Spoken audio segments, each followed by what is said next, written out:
what can you say about our new F900 GS? Okay. So anybody who wants to test ride it now?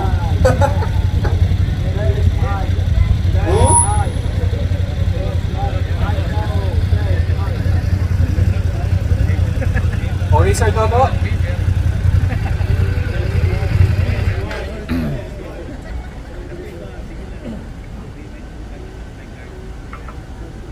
Okay, for BMW F800 GS, we have highlights, the handguard standard, the ABS Pro, and DTC as standard also.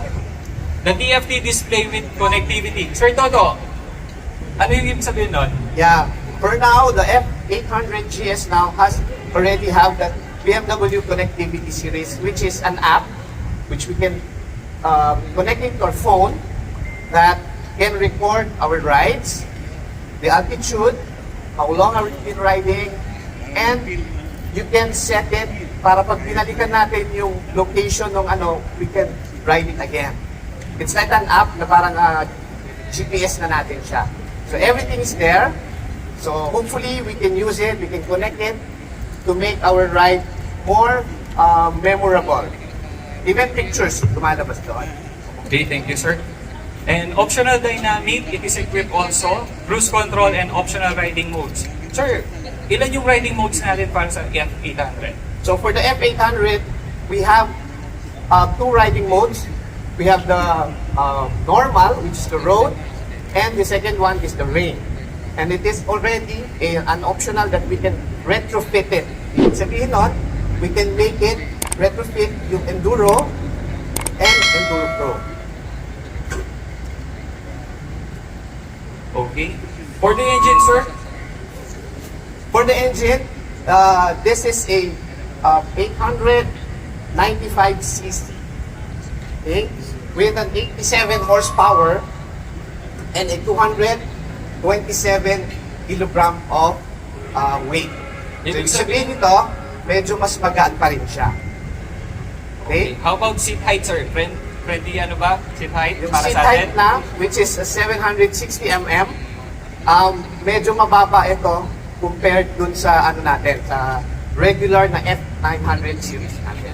Okay, thank you. How about F9 GS? We have 23-liter fuel tank. Ibig sabihin, mas mahaba, mas maraming mapupuntahan. Yes. So this is actually our F900 GSA, which is has a capacity of 23 liters. Okay? So ito yung adventure series natin, which is we can have more fuel, more rides na pwede natin puntahan. And ano ba yung additional dito, boss? Additional natin dito are yung ating fog lamps, which is the auxiliary lights. It is already equipped with auxiliary lights. It's equipped with our ating engine guards. Ito pa yung pinakamaganda dito, sir. Yung cruise control. Yun.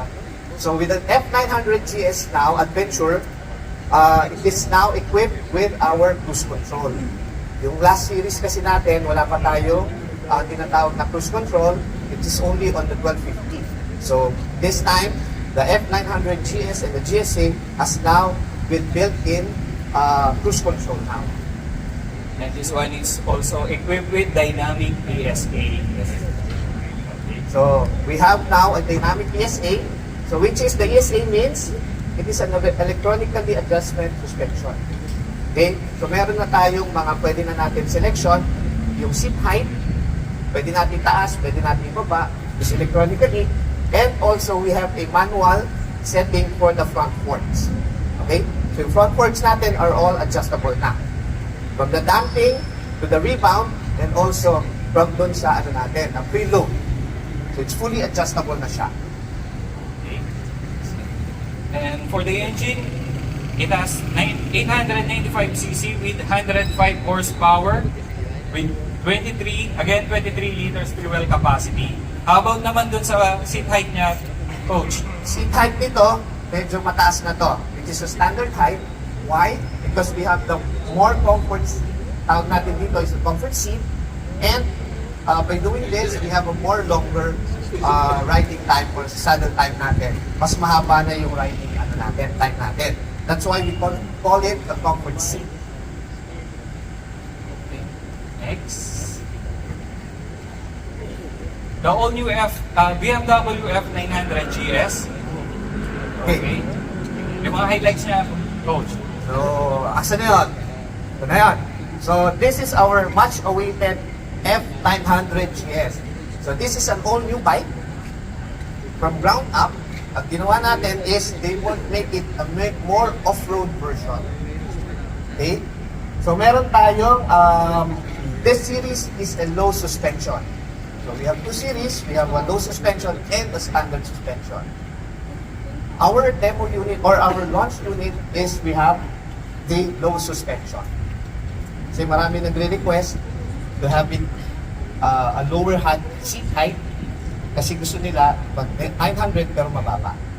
But we will have an option which is standard height. Okay?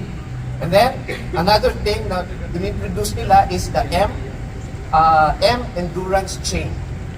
So ang tawag natin dito is this chain is made specifically for longer chain lifespan and it is lighter. So dati kasi mas mabigat yung chain natin on the standard, ngayon they make it more durable and lighter for longer chain lifespan. In addition, this unit is equipped with Acro Kubik. Oo, di na kailangan magpalit na po. So hindi na natin kailangan magpalit, they make it as a standard for the F900 GS. Dati kasi, nagpapalit tayo from the stock exhaust.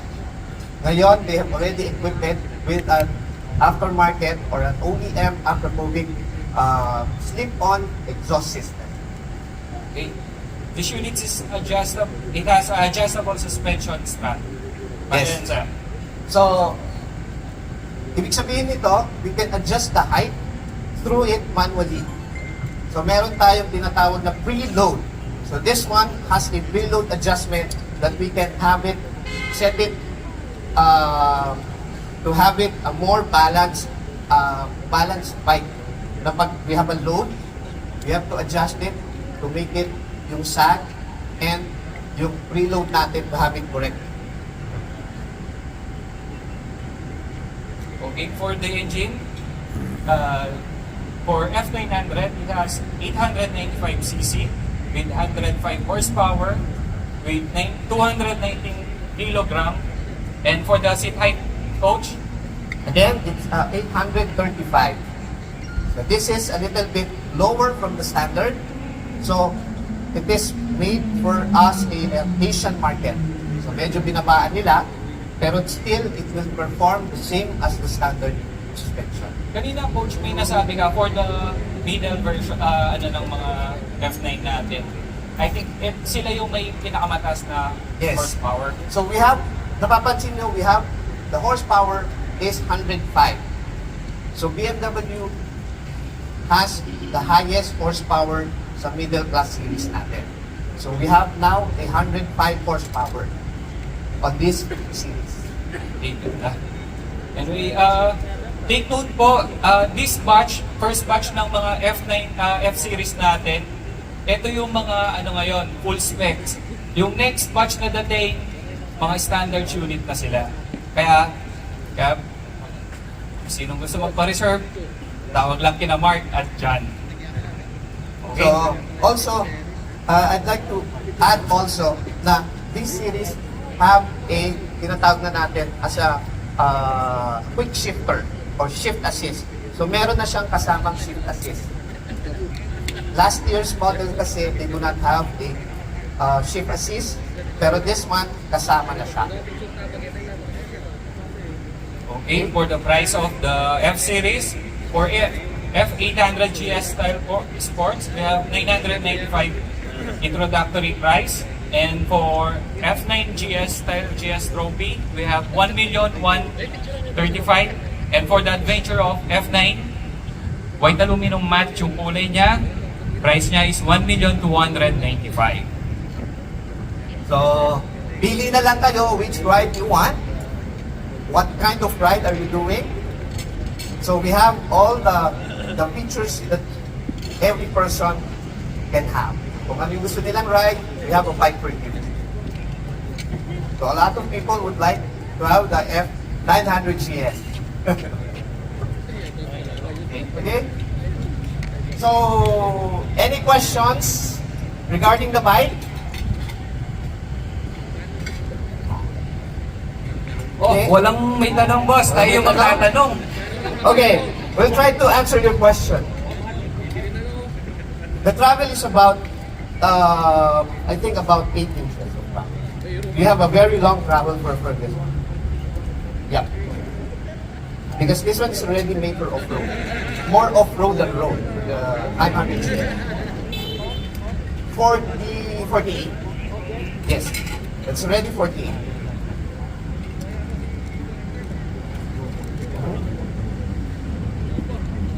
So if we have no other questions, we would like everybody to come over and try to see the bikes and test ride. You can ask sir. Okay, sir. So we would like to invite everybody to come and check out our bikes now. Thank you so much, Sir Toto, and indeed the BMW F